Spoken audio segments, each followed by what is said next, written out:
गायत्री मंत्र वेदों का एक महत्वपूर्ण मंत्र है जिसकी महत्ता ओम के बराबर मानी जाती है। यह यजुर्वेद के मंत्र भूर्भुवः स्वः और ऋग्वेद के एक छंद के मेल से बना है। इस मंत्र में सवित्री देव की उपासना है, इसलिए इसे सावित्री मंत्र भी कहा जाता है। इसे श्री गायत्री देवी के स्त्री रूप में भी पूजा जाता है। गायत्री एक छंद भी है जो 24 मात्राओं के योग से बना है। गायत्री ऋग्वेद के 7 प्रसिद्ध छंदों में एक है। इन 7 छंदों के नाम हैं गायत्री, उष्णिक, अनुष्टुप, बृहति, विराट, त्रिष्टुप और जगति। गायत्री छंद में 8 अक्षरों के 3 चरण होते हैं। ऋग्वेद के मंत्रों में त्रिष्टुप को छोड़कर सबसे अधिक संख्या गायत्री छंदों की है। गायत्री मंत्र इस प्रकार है। ओम भूर्भुवः स्वः तत्सवितुर्वरेण्य भर्गो देवस्य धीमहि धियो यो नः प्रचोदयात्। हिंदी में भावार्थ, उस प्राणस्वरूप, दुःखनाशक, सुखस्वरूप, श्रेष्ठ, तेजस्वी, पापनाशक, देवस्वरूप परमात्मा को हम अपनी अंतरात्मा में धारण करें। वह परमात्मा हमारी बुद्धि को सन्मार्ग में प्रेरित करे। मंत्र जप के लाभ। गायत्री मंत्र का नियमित रूप से 7 बार जप करने से व्यक्ति के आसपास नकारात्मक शक्तियां बिल्कुल नहीं आती। जप से कई प्रकार के लाभ होते हैं। व्यक्ति का तेज बढ़ता है और मानसिक चिंताओं से मुक्ति मिलती है। बौद्धिक क्षमता और मेधा शक्ति यानी स्मरण शक्ति बढ़ती है। गायत्री मंत्र में 24 अक्षर होते हैं। यह 24 अक्षर 24 शक्तियों सिद्धियों के प्रतीक हैं। इसी कारण ऋषियों ने गायत्री मंत्र को सभी प्रकार की मनोकामना को पूर्ण करने वाला बताया है। यह मंत्र सर्वप्रथम ऋग्वेद में उद्धृत हुआ है। इसके ऋषि विश्वामित्र हैं और देवता सविता हैं। वैसे तो यह मंत्र विश्वामित्र के इस सूक्त के 18 मंत्रों में केवल एक है, किंतु अर्थ की दृष्टि से इसकी महिमा का अनुभव आरंभ में ही ऋषियों ने कर लिया था और संपूर्ण ऋग्वेद के 10 सहस्र मंत्रों में इस मंत्र के अर्थ की गंभीर व्यंजना सबसे अधिक की गई। इस मंत्र में 24 अक्षर हैं। उनमें 8 अक्षरों के 3 चरण हैं। 1 ओम, 2 भूर्भुवः स्व, 3 तत्सवितुर्वरेण्यं भर्गो देवस्य धीमहि धियो यो न प्रचोदयात्। मंत्र के इस रूप को मनु ने सप्रणवा सव्याहृतिका गायत्री कहा है और जप में इसी का विधान किया है। गायत्री तत्व क्या है और क्यों इस मंत्र की इतनी महिमा है, इस प्रश्न का समाधान आवश्यक है। आर्ष मान्यता के अनुसार गायत्री एक ओर विराट विश्व और दूसरी ओर मानव जीवन, एक ओर देव तत्व और दूसरी ओर भूत तत्व, एक ओर मन और दूसरी ओर प्राण, एक ओर ज्ञान और दूसरी ओर कर्म के पारस्परिक संबंधों की पूरी व्याख्या कर देती है। इस मंत्र के देवता सविता हैं। सविता सूर्य की संज्ञा है। सूर्य के नाना रूप हैं, उनमें सविता वह रूप है जो समस्त देवों को प्रेरित करता है। जागृत में सवितारूपी मन ही मानव की महती शक्ति है। जैसे सविता देव है वैसे मन भी देव है। मन ही प्राण का प्रेरक है। मन और प्राण के इस संबंध की व्याख्या गायत्री मंत्र को इष्ट है। सविता मन प्राणों के रूप में सब कर्मों का अधिष्ठाता है। यह सत्य प्रत्यक्ष सिद्ध है। इसे ही गायत्री के तीसरे चरण में कहा गया है। ब्राह्मण ग्रंथों की व्याख्या है कर्माणि ध्येय, अर्थात्री जिसे हम धी या बुद्धि तत्व कहते हैं, वह केवल मन के द्वारा होने वाले विचार या कल्पना सविता नहीं किंतु उन विचारों का कर्मरूप में मूर्त होना है। यही उसकी चरितार्थता है। किंतु मन की इस कर्मक्षम शक्ति के लिए मन का सशक्त या बलिष्ठ होना आवश्यक है। उस मन का जो तेज कर्म की प्रेरण के लिए आवश्यक है वही वरेण्य भर्ग है। मन की शक्तियों का तो पारवार नहीं है। उनमें से जितना अंश मनुष्य अपने लिए सक्षम बना पाता है वहीं उसके लिए उस तेज का वर्णीय अंश है। अतएव सविता के भर्ग की प्रार्थना में विशेष ध्वनि यह भी है कि सविता या मन का जो दिव्य अंश है वह पार्थिव या भूतों के धरातल पर अवतीर्ण होकर पार्थिव शरीर में प्रकाशित हो। इस गायत्री मंत्र में अन्य किसी प्रकार की कामना नहीं पाई जाती। यहाँ एकमात्र अभिलाषा यही है कि मानव को ईश्वर की ओर से मन के रूप में जो दिव्य शक्ति प्राप्त हुई है उसके द्वारा वह उसी सविता का ज्ञान करे और कर्मों के द्वारा उसे इस जीवन में सार्थक करे। गायत्री के पूर्व में जो 3 व्याहृतियां हैं वे भी सहेतुक हैं। भू पृथ्वीलोक ऋग्वेद अग्नि पार्थिव जगत और जागृत अवस्था का सूचक है। भू अंतरिक्षलोक यजुर्वेद वायु देवता प्राणात्मक जगत और स्वप्नावस्था का सूचक है। स्व द्युलोक सामवेद आदित्य देवता मनोमय जगत और सुषुप्ति अवस्था का सूचक है।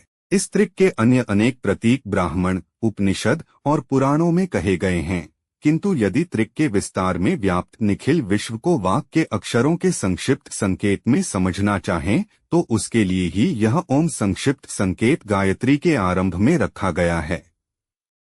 अद उ म इन तीनों मात्राओं से ओम का स्वरूप बना है।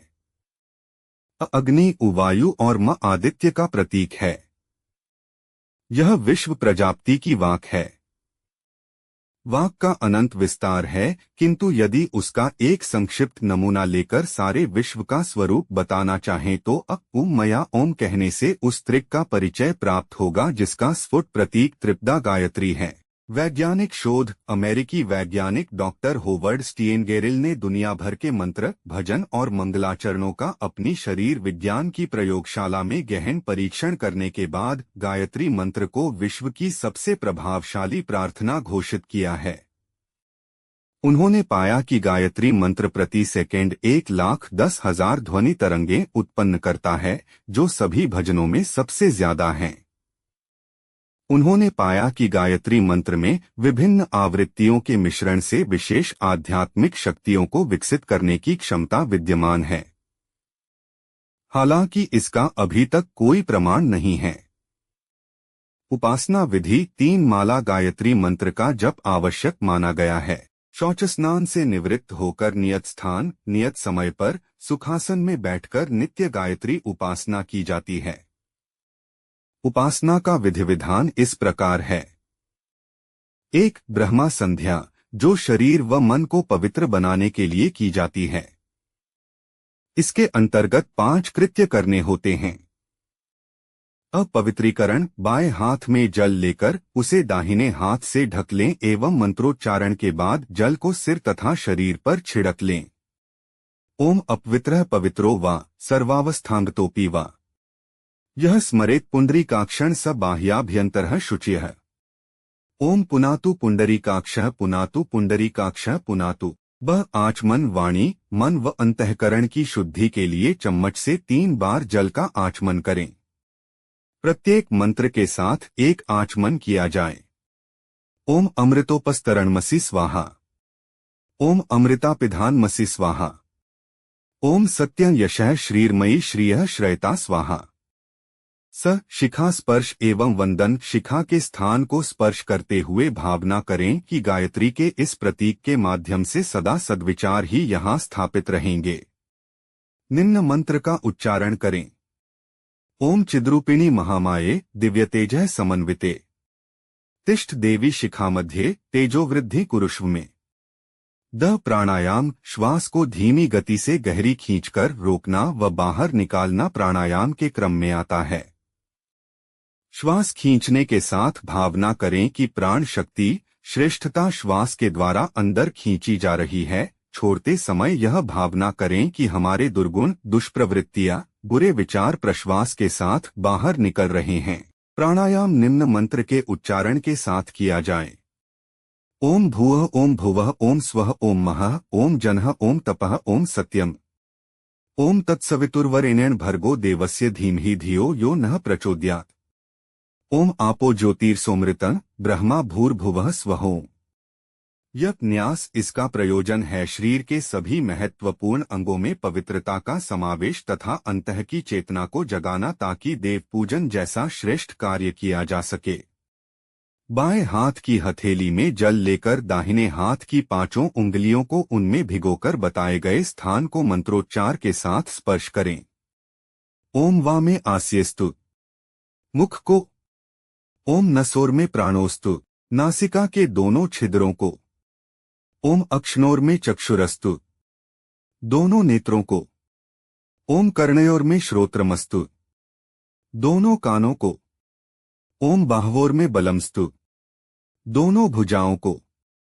ओम ऊर्वों में ओजोस्तु, दोनों जंघाओं को। ओम अरिष्टानी मेंगानी तनुस्तनवा में सहसंतु, समस्त शरीर पर। आत्मशोधन की ब्रह्मा संध्या के उपरोक्त पांचों कार्य का भाव यह है कि साधक में पवित्रता एवं प्रखरता की अभिवृद्धि हो तथा मलिनता वांछनीयता की निवृत्ति हो। पवित्र प्रखर व्यक्ति ही भगवान के दरबार में प्रवेश के अधिकारी होते हैं। 2. देव पूजन। गायत्री उपासना का आधार केंद्र महाप्रज्ञारितंभरा गायत्री है।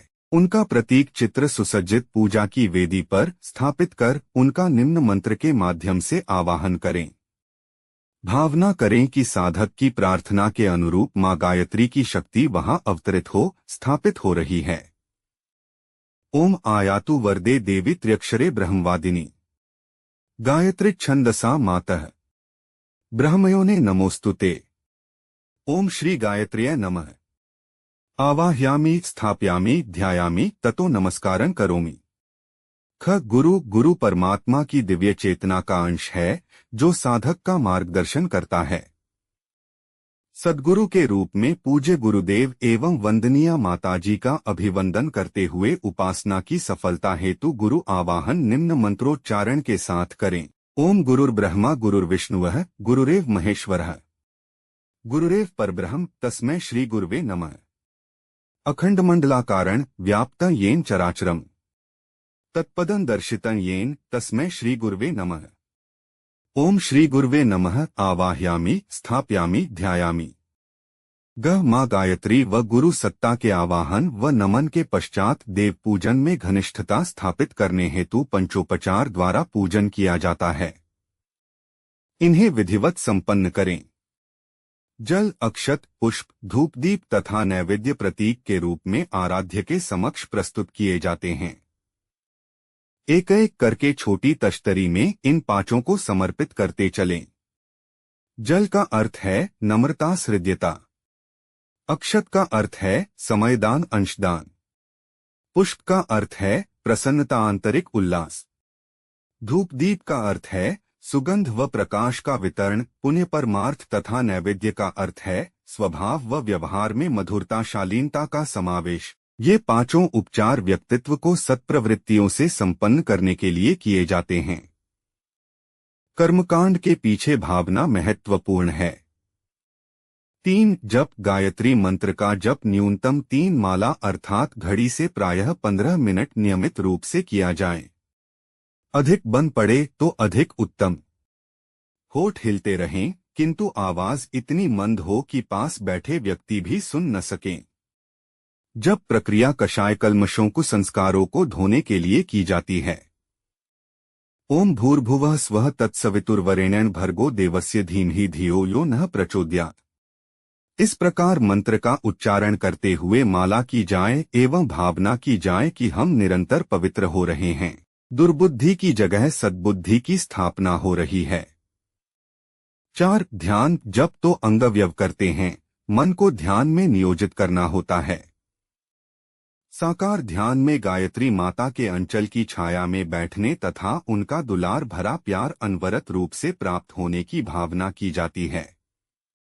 निराकार ध्यान में गायत्री के देवता सविता की प्रभातकालीन स्वर्णिम किरणों को शरीर पर बरसने व शरीर में श्रद्धा प्रज्ञानिष्ठा रूपी अनुदान उतरने की भावना की जाती है। जप और ध्यान के समन्वय से ही चित्त एकाग्र होता है और आत्मसत्ता पर उस क्रिया का महत्वपूर्ण प्रभाव भी पड़ता है। 5. सूर्यार्घ्यदान विसर्जन। जप समाप्ति के पश्चात पूजा वेदी पर रखे छोटे कलश का जल सूर्य की दिशा में अर्घ्य रूप में निम्न मंत्र के उच्चारण के साथ चढ़ाया जाता है। ओम सूर्यदेव सहस्रांशो तेजोराशे जगतपते अनुकंपय मां भक्त्या गृहाणार्घ्य दिवाकर। ओम सूर्याय नमः, आदित्याय नमः, भास्कराय नमः। भावना यह करें कि जल आत्मसत्ता का प्रतीक है एवं सूर्य विराट ब्रह्मा का तथा हमारी सत्ता संपदा समष्टि के लिए समर्पित विसर्जित हो रही है। इतना सब करने के बाद पूजा स्थल पर देवताओं को करबद्ध नतमस्तक हो नमस्कार किया जाए व सब वस्तुओं को समेटकर यथास्थान रख दिया जाए। जप के लिए माला तुलसी या चंदन की ही लेनी चाहिए। सूर्योदय से 2 घंटे पूर्व से सूर्यास्त के 1 घंटे बाद तक कभी भी गायत्री उपासना की जा सकती है। मौन मानसिक जप 24 घंटे किया जा सकता है। माला जपते समय तर्जनी उंगली का उपयोग न करें तथा सुमेरु का उल्लंघन न करें। मित्रों, आशा है कि आपको ये जानकारी अच्छी लगी होगी। ऐसी ही ज्ञानवर्धक जानकारी प्राप्त करते रहने के लिए वीडियो को लाइक और चैनल को सब्सक्राइब करें। धन्यवाद।